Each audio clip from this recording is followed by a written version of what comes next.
Hello, this is the RPG Crawler, and welcome to another Indie Game Friday, the show where I take a look at independent role-playing games. This week, we have another Harvest Moon-inspired game, and one which I had initially wanted to cover some time back, World's Dawn. Developed and published by Wayward Project, it was released on Steam on January 25th, 2016. World's Dawn is a farm life RPG/sim made with RPG Maker and uses the same sort of top-down, tile-based, 16-bit era-inspired graphics that most other RPG Maker games do. Released a full month before the much more widely known Stardew Valley, it was overshadowed by that release from what I can see. As a game, it is much smaller in scope, but that doesn't mean it's bad. It's definitely not as wide-ranging an experience as Stardew Valley, however. Still, due to the similarities, I will no doubt be comparing the two several times, as well as making comparisons to Harvest Moon. Character creation is straightforward enough. You select a gender, a hairstyle, and then a romance preference. It's one way of handling such things, I suppose, though I can't help but think the Stardew Valley's method of simply allowing you to romance anyone of either gender who can be romanced is probably a cleaner way of doing things. The game starts like so many others of its genre. You arrive in a troubled little rural farming village and take up residence in an abandoned farm. Unlike so many other games, it's not completely overgrown. Instead, from the very beginning, it becomes clear that while the game does have farming and livestock and fishing and mining, the focus is really on the social elements of the game. The game's introduction is also somewhat more hand-holding than some in this genre, and you really do have to do some of the introductory quests in order to really unlock more of the content.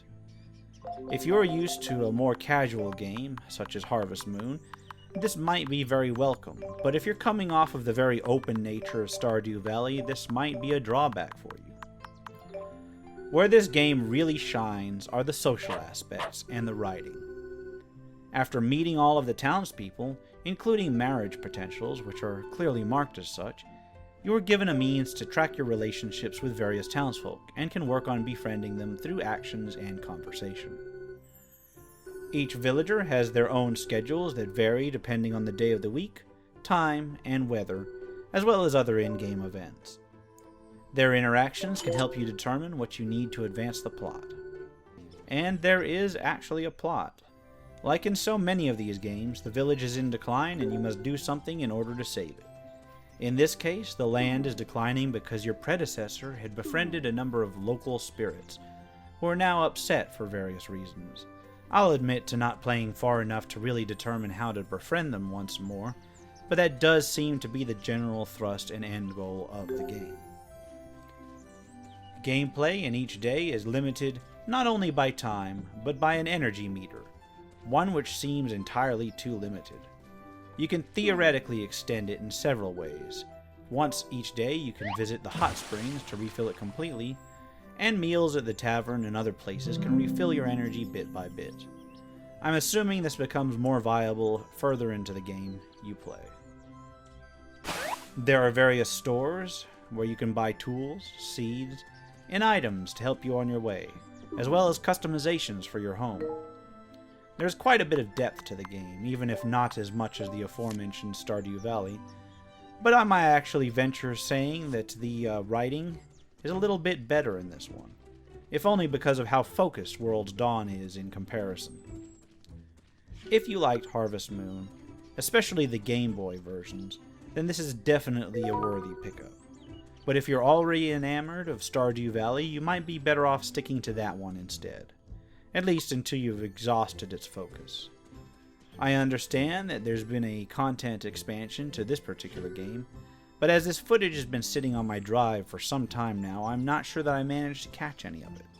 Still, the limitations even with that content expansion are quite real. If, however, you prefer a more focused storyline concentrating on relationships over just open world fun, and I don't believe there's any combat in this, this might actually be the better choice of the two. It's normally $12.99 on Steam, so a couple of dollars cheaper than Stardew Valley at any rate. As always, I'll put links in the description below. If you like what you've seen, remember to leave a like, comment if you've got feedback, and subscribe for more RPG content. Until next time, take care and goodbye.